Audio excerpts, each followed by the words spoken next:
प्रकाश। क्या कभी सोचा है प्रकाश क्या है और इसका हमारे जीवन पर क्या प्रभाव है? ये और आने वाली कुछ वीडियोस के माध्यम से हम ऐसे ही सवालों के जवाब ढूंढने का प्रयास करेंगे। चलिए एक उदाहरण लेते हैं। हम संसार में उपलब्ध अनेक वस्तुएं देखते हैं और एक अंधेरे कमरे में हमें कुछ नहीं दिखाई देता। ऐसा क्यों होता है? बिल्कुल, इसका जवाब है प्रकाश।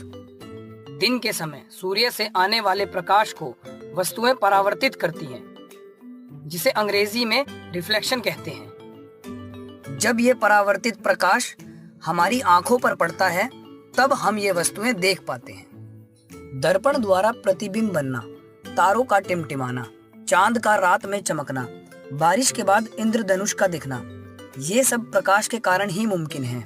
यदि प्रकाश ना हो तो हम इनमें से किसी भी प्रक्रिया को नहीं देख पाएंगे। जैसे कि हमने 7वीं और 8वीं कक्षा में भी प्रकाश के बारे में पढ़ा है कि किस तरह प्रकाश की किरणें चलती हैं, समतल दर्पण से प्रतिबिंब का निर्माण कैसे होता है और परावर्तन के नियम। नंबर 1, आपतन कोण और परावर्तित कोण बराबर होते हैं। नंबर 2, आपतन किरण दर्पण के आपतन बिंदु पर अभिलंब तथा परावर्तित किरण सभी एक ही तल में होते हैं। साथ ही हम समतल दर्पण से बनने वाले प्रतिबिंब की विशेषताओं से भी परिचित हैं। नंबर 1, समतल दर्पण द्वारा प्रतिबिंब हमेशा आभासी और सीधा होता है। नंबर 2, प्रतिबिंब का साइज वस्तु के बराबर होता है।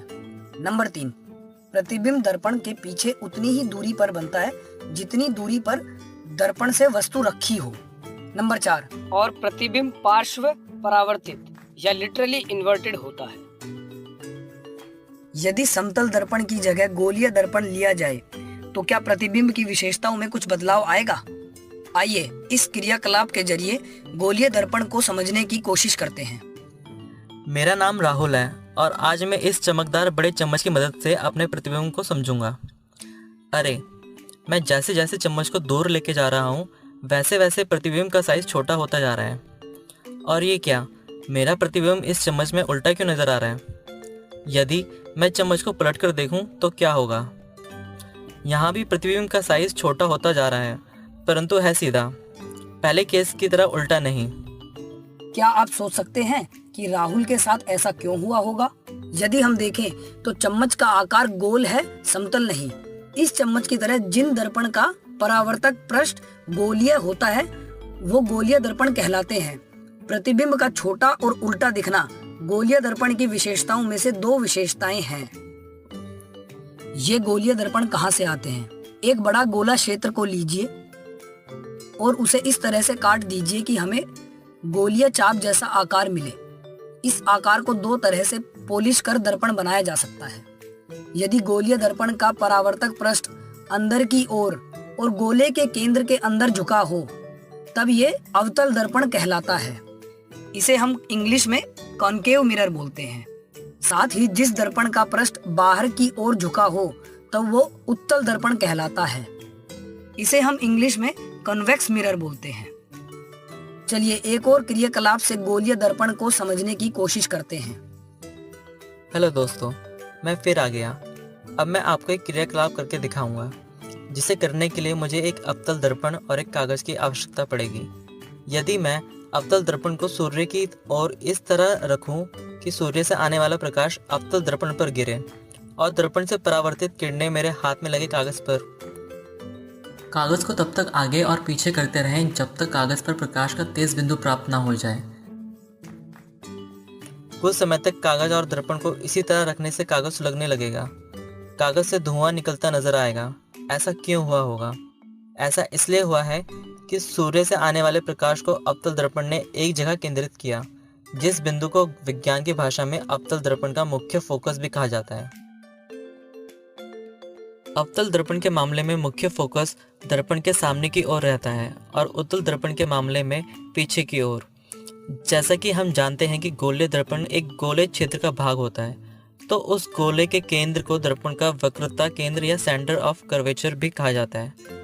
यदि सेंटर ऑफ कर्वेचर और फोकस से दर्पण तक एक रेखा खींची जाए तो वे दर्पण के केंद्र, जिसे ध्रुव या पोल भी कहा जाता है, से होते हुए गुजरेगी।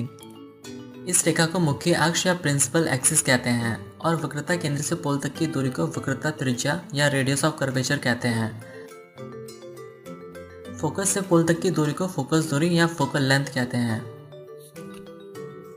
और दर्पण की एक सर्कुलर आउटलाइन होती है जिसे हम द्वारक या अपर्चर भी कहते हैं। यहाँ एक चीज़ ध्यान रखने वाली है, रेडियस ऑफ कर्वेचर फोकस दूरी की 2 गुनी होती है। फोकस की तरह ये सारे बिंदु अवतल दर्पण के आगे की ओर और उत्तल दर्पण के पीछे की ओर होते हैं। तो चलिए आगे बढ़ते हैं। अब तक हमने गोलीय दर्पण और उनके अनेक हिस्सों पर चर्चा कर ली है और साथ ही आपने अपनी किताबों में कुछ इस तरह के चित्र भी देखे होंगे जहां चित्रों द्वारा दर्पण और प्रकाश की किरणों से प्रतिबिंब को दर्शाया जाता है। तो ये चित्र बनाने और समझने के लिए हमें 2+4 का नियम याद रखना होगा। इसमें 2 किरणों की संख्या और 4 केस हैं। कोई भी चित्र बनाने के लिए हमें प्रकाश की 2 किरणों की आवश्यकता होती है जो कि 4 केस में से मिल जाएगी। पहले केस में यदि प्रकाश की किरण मुख्य अक्ष या प्रिंसिपल एक्सिस के समानांतर आती है तो परावर्तित होने के बाद वे अवतल दर्पण के फोकस से गुजरेगी अथवा उत्तल दर्पण के फोकस से डाइवर्ज या दूर होती नजर आएगी।